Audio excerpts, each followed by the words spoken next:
Welcome to this week's episode of Executive Functioning. We are moving on to episode 3, Executive Functioning number 2. And today we're going to be talking about planning and prioritizing for kids and really people with ADHD. So being able to plan and prioritize is a critical part of everyday functioning. We need to do this to be able to meet our needs and the needs of the people that we're responsible for, whether it's our employer, our children, our parents, whatever. We need to be able to plan and prioritize. And we learn how to do this as young children. We have to figure out, as young children, managing our chores, managing our homework and our competing priorities. And the more that we get older, the more competing demands we have on our time. Without this ability, it would be very difficult for us to get ready for the day, get our children for the day, make sure everybody's where they need to be, that they have all the things that they need, that we get to work on time, that we meet the demands of our job in a timely manner, that we are able to pay our bills without spending our money frivolously and not understanding how to prioritize for our finances. The list goes on and on and on. Ultimately, for failing to plan, the consequences can be devastating. There's this old adage, failing to plan is planning to fail, right? And there is some truth to that, because if we don't take care of the things that need to happen, then the consequences could really be damaging and high. So this is an area that kids with executive functioning challenges tend to struggle to develop. So kids with ADHD, as we've been discussing, tend to have difficulty with planning and prioritizing. And the reason behind this is because planning and prioritizing requires them to foresee what needs to happen. And that's a challenge with their working memory, right? And we're going to get into working memory later, but basically they need to be able to visualize the steps that it needs to take to achieve a goal. Where kids with ADHD rather do something that just feels good in the moment, that they enjoy. So they don't have that full scope of what the consequences are yet. So we, as parents, we need to see that overwhelm for them, and we need to learn, or parents and caregivers really, but we need to learn how to break down their tasks into bite-sized pieces and help them to name out what those tasks are. So for most of us, we could hear what an expectation is. Say, for example, your child needs to write a paper for language arts, okay? And it needs to be 8 sentences long, and it has to be about a time they played with a friend on the playground. For most of us, we would be able to work backwards from that, right? We could think of a time that we played with a friend, and we could talk about the things that we did and how it started and what interested us in that game, whatever. We could work backwards from that. We could see what it took to get from the details to done, right? So we could see the steps that we would need to talk about to be able to accomplish the task. That's way too abstract for kids with ADHD. So it becomes super duper overwhelming. For sure, they could think of a time that they played with a friend on the playground, but that's about as much as they could do on their own until they develop that skill of planning. Okay, they get frustrated because they can't visualize how to break it down. That working memory piece is not working for them in that situation. So this is where, parents and caregivers and other adults need to step in, right?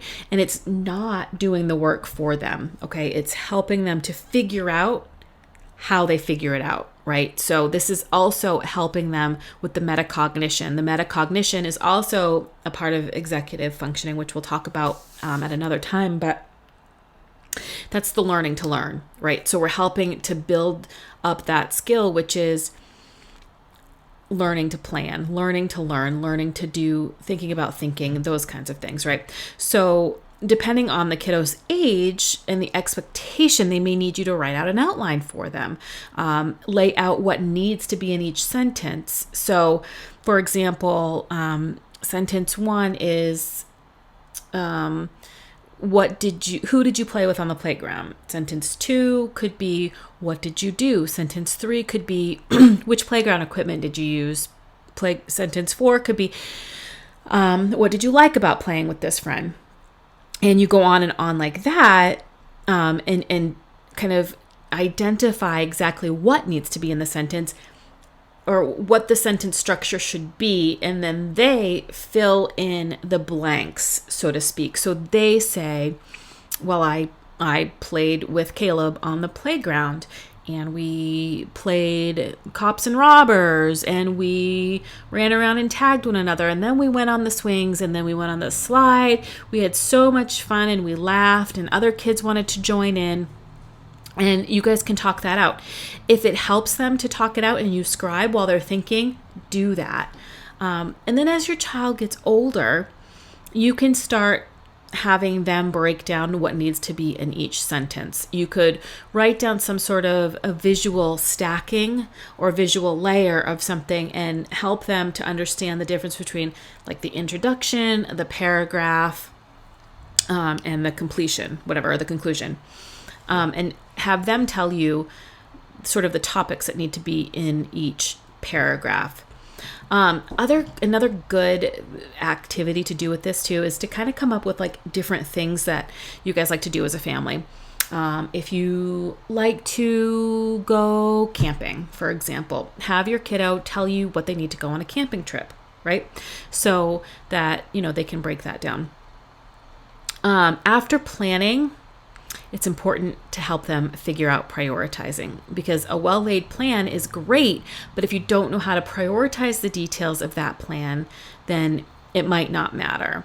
This is challenging for kids with ADHD because, well, they function best with a burst of adrenaline, some sort of a competition, trying to beat the clock, trying to do something that's challenging and new and innovative, right? They have a difficult time because the neurotransmitters, norepinephrine and dopamine, are lacking in their brain, and that is sort of the adrenaline rush that they would get on a normal basis, but it takes a little bit more for them to get that feeling. So of course, when they have competing demands, they're certainly not going to choose the one that is least attractive to them, right? And this actually can be an area where more natural consequences can come into play, because there's going to have to be some sort of way to learn that your choices matter. So for example, your child has basketball practice, but they also have to finish their math homework. They have to get their laundry ready to be washed and whatever. Well, the expectation can be that they need to get A, B, and C done before they go to basketball practice. Now, you can support that along the way by giving them, challenges to meet the demand. You can have them get their laundry together and downstairs before the end of a song or something like that, and kind of help encourage that brain burst of energy to get them moving. But if they don't do it, then they don't get to go to basketball practice, and that needs to be a consequence, a natural consequence that's followed through on. They're going to be devastated and they're going to feel terrible about it, but bringing them back and helping them replan so that it doesn't happen the next time will be helpful. Never use an "I told you so." Never, ever, ever. Don't say that to them, because they're already beating themselves up enough for failing to accomplish that goal and losing out on what they really wanted to do. Some of the things like, let's go back to the camping trip, right? That's another good activity to build upon. So they list the different things that they'll need to bring on the camping trip, but let's say they can only go camping with we'll just say like a 1 foot by 2 foot tote. And that's all they have to be able to bring, and maybe like 1.5 feet deep to bring camping. What would be the most important things that they should have in that tote, and do that activity with them and help them figure that out. Well, of course, water is going to be the most important thing, food and shelter, right? Anything else above that and beyond that is like awesome. Sleeping bag, extra clothes, pillow, matches for a fire, those kinds of things, right? So helping them to kind of understand that whole concept of prioritizing is critical, because you're going to need that skill moving forward, right? So consider practicing this with your kiddo. Remember, though, always choose one area that they need to work on at a time. So if they're working on being a little bit more of a flexible thinker, hold off on adding any more until they're much better at adapting to change and transitions. Give them areas of success before we start adding too many things in that are hard for them. And don't be afraid of the natural consequences. This is a situation where the natural consequences need to happen, but building them back up again by giving them new strategies to employ the next time, and saying, hey, like it looked like you got off track really easily. So next time, why don't we set a timer for every 15 minutes? And every 15 minutes, you can do a self-check and see where you're at so that you can get back on track and meet those goals. So there's lots of fun ways that you can do it, but the idea is to be patient. They will get it. It just takes them longer, right? They don't want to do things that are boring or not a preferred activity. Nobody really does, but people that have typically functioning executive processes can kind of understand why that has to happen and can keep themselves motivated and focused better even during the less preferred activities. So just be patient. But I've got lots more information about all the executive functioning processes coming out in a course that I'm releasing on May 1st, 2021. I'm super excited about this course. I'm going over every single one of the executive functionings, as well as I've included a couple extra bonuses and worksheets and activities that you and your family can do together with your kiddo. Everybody will benefit from these activities, even typically developing children.